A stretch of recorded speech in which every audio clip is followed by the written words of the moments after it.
10 years ago, I started a coffee company that has scaled to $5 million in revenue, and I wanted to teach you some lessons that I wish I had known early on. I'm Riley Westbrook. I'm one of the co-founders of Valor Coffee, and by the end of this video, I hope that I can teach you just one thing you can use in your coffee business. Lesson number one, coffee is not a get-rich-quick business, but you should care about money right from the jump. You've heard this before, without a doubt. Margins in the coffee business, margins in restaurant business are razor thin, and there are plenty of other industries where you can make a lot more money for a lot less effort. This does not override passion, and money by all means is not the most important thing in the world, but the sooner you can start caring about legitimate profitability and making this a viable career for yourself, the sooner you're gonna be happier with your company. At 19, 20, 21, I had the thought a lot of, I'm not doing this for the money. If I wanted to do this for the money, I would jump to a different industry. But that is just the wrong outlook. You want to pair the passion you have for a business with the desire to make a viable career for yourself so you can keep doing this.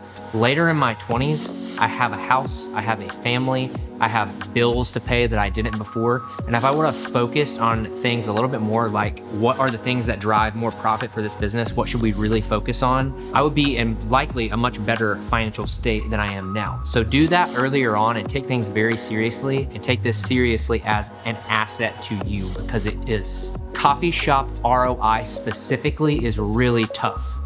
Lots of time, construction is very expensive. It can be hundreds of thousands of dollars.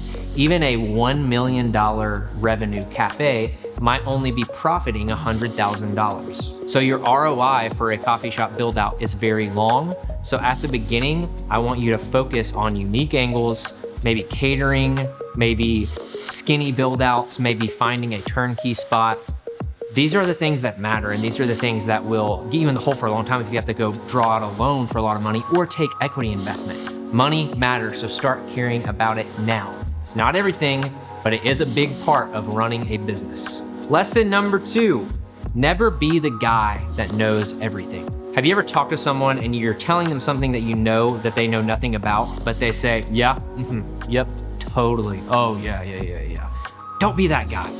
Always be receptive to people who know more than you. I can't tell you how many people outside of the coffee industry, mainly, and also in the coffee industry, who are further along in their career than me, who have lessons to share with me. And I want to always come at it from a humble standpoint. I know less than you.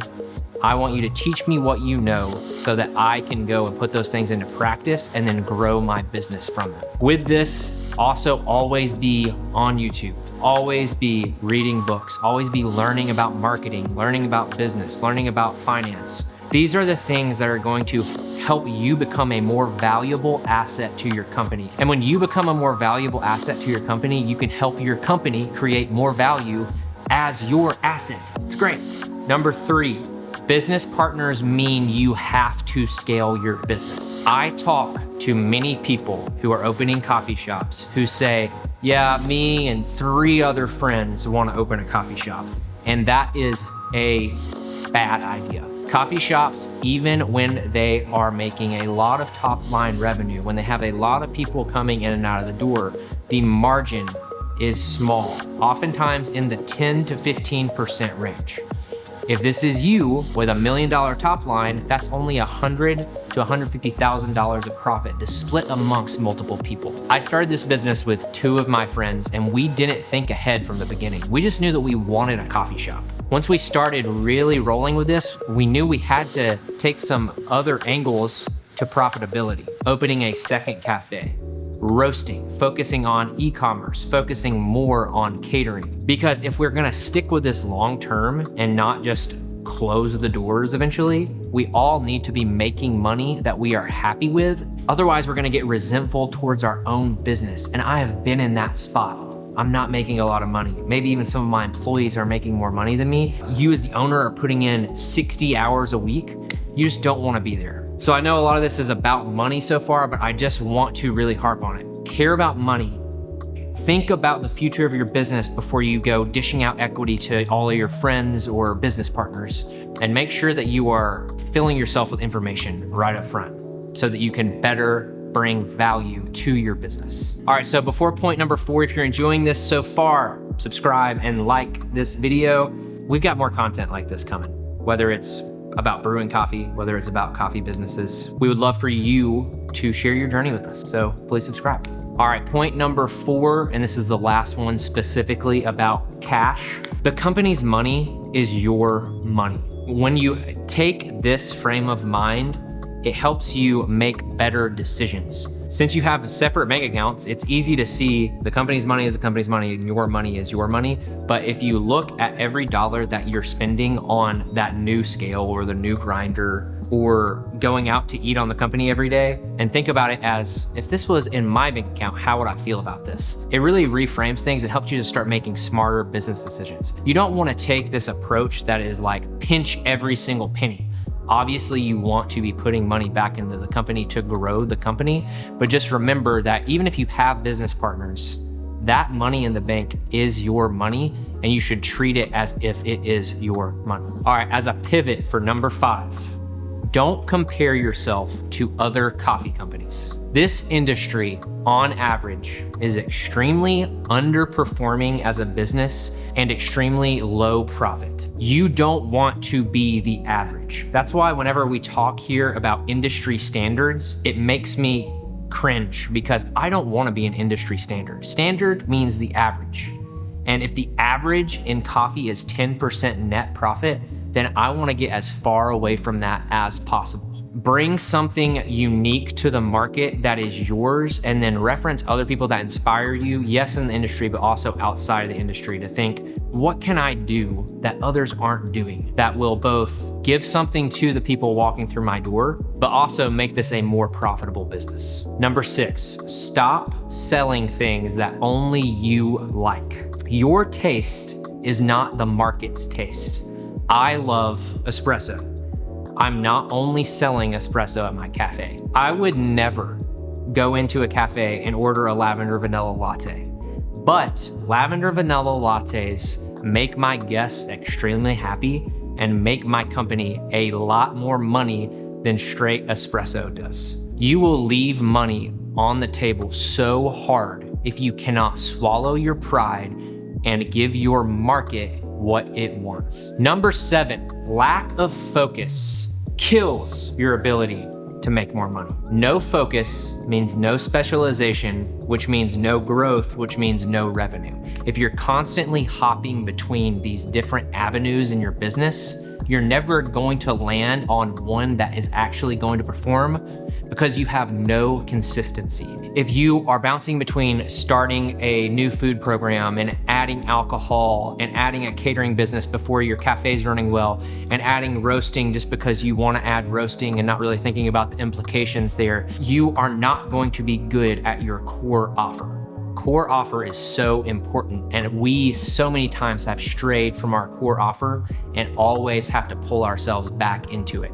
Even myself, on a personal note outside of work, I have constantly navigated being pulled to other avenues, honestly, just because I've been underpaid, because I wasn't focused enough on this business. I got my real estate license. I was like, I'm gonna sell real estate because I need more money. And that was because I wasn't just focusing in on Valor and putting all my eggs in this basket, because I didn't consider Valor's growth to be my career growth. Focus on your one thing, focus on your business, grow your business, and you will reap the rewards from your business. Stick with it for years. Months, even 1 year, 2 years is nowhere near enough to see substantial growth. If you go to the gym and expect yourself to be popping out of your shirt with massive pecs within a month, then you are lying to yourself. You need to get better at the job you're doing, which means you need to do it longer.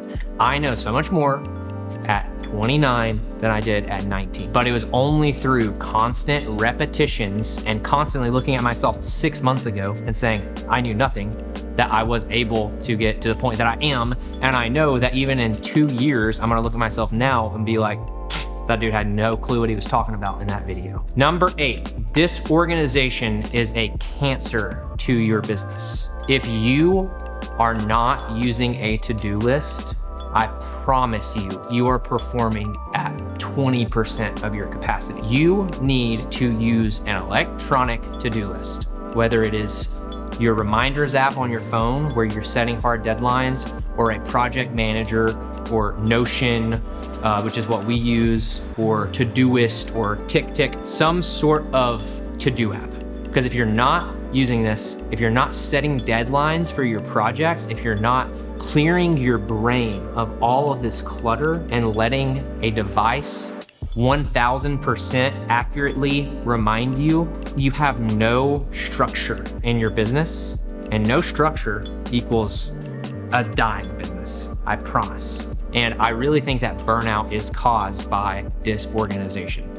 Get on top of your stuff, use a to-do list, and don't rely on your brain to hold the keys to your shop. All right, number 9, hiring is a balance and you need to fire people fast. I'm gonna start by saying that as an owner, if you are relying on yourself to do all of the operating and all of the working on your business, you're probably doing too much and not able to adequately grow your business the way you want to.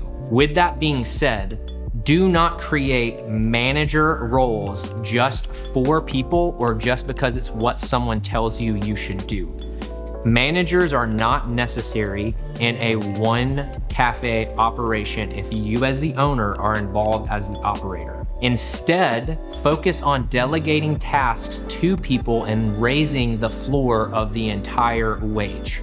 So one person can help you with ordering, another person can help you with scheduling, another person can help you with organization, and then you remain the GM. With that being said, if you have someone on your team who is underperforming, firing people is the worst part of the job, but you need to grow that muscle faster than most people do. Otherwise, you will have toxicity in your work environment.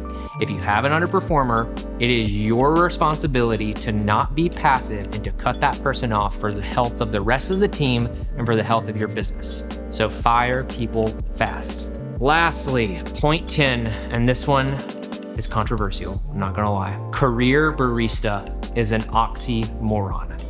It is not viable for your business to keep trending upwards in pay for baristas to the point where they are making a career type salary for this role.